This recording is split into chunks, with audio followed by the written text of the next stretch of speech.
Yasir Neneama masih bersama Anda di gelar perkara, Saudara. Polisi menetapkan pemimpin Pondok Pesantren Al Zaitun, Panji Gumilang, sebagai tersangka kasus penodaan agama. Panji Gumilang juga telah ditahan di rutan Bareskrim Polri.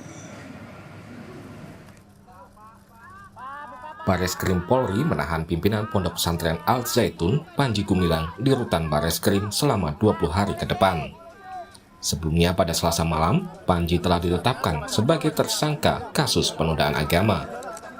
Status tersangka ditetapkan setelah dilakukan gelar perkara dan pemeriksaan Panji sebagai saksi.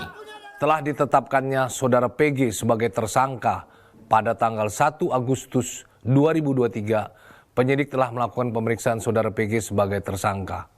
Setelah dilakukan pemeriksaan, penyidik melakukan upaya hukum berupa penahanan sejak jam 2.00 waktu Indonesia Barat tanggal 2 Agustus 2023 dan dilakukan penahanan di rutan Bareskrim selama 20 hari sampai tanggal 21 Agustus 2023.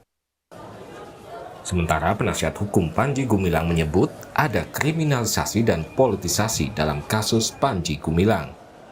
Dalam semalam mulai dari saksi, kemudian jadi tersangka, kemudian ditahan, ya, ditangkap, ditahan, dan sampai hari ini kita masih diproses. Dugaannya tujuannya buat apa kalau begitu, kalau teman-teman? Ya, tujuannya kami belum paham, tapi kami menduga tentang kriminalisasi, politisasi ini terjadi dalam perkara ini.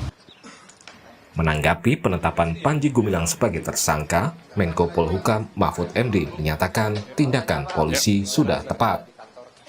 Namun Mahfud juga menegaskan, meski pemimpin Ponpes berstatus tersangka, pemerintah tetap akan menjamin keberlanjutan penyelenggaraan pendidikan di Ponpes Al Zaitun.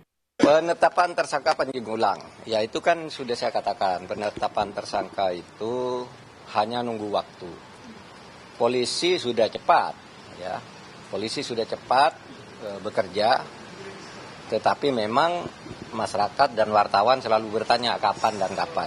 Sejak dulu saya sudah bilang ini pastilah tersangka karena sudah masuk ke penyidikan, sementara yang satu yang dilaporkan hanya satu. Kan berarti tersangkanya dia, cuma agar tidak ada yang terputus, polisi bekerja dengan cermat. Karena Pondok Pesantren Al Zaitun itu sebagai sebuah lembaga pendidikan pesantren, itu tidak ada masalah, sehingga pemerintah memutuskan untuk menjamin kelangsungan pendidikan sesuai dengan hak-hak konstitusional para santri dan murid. Gitu.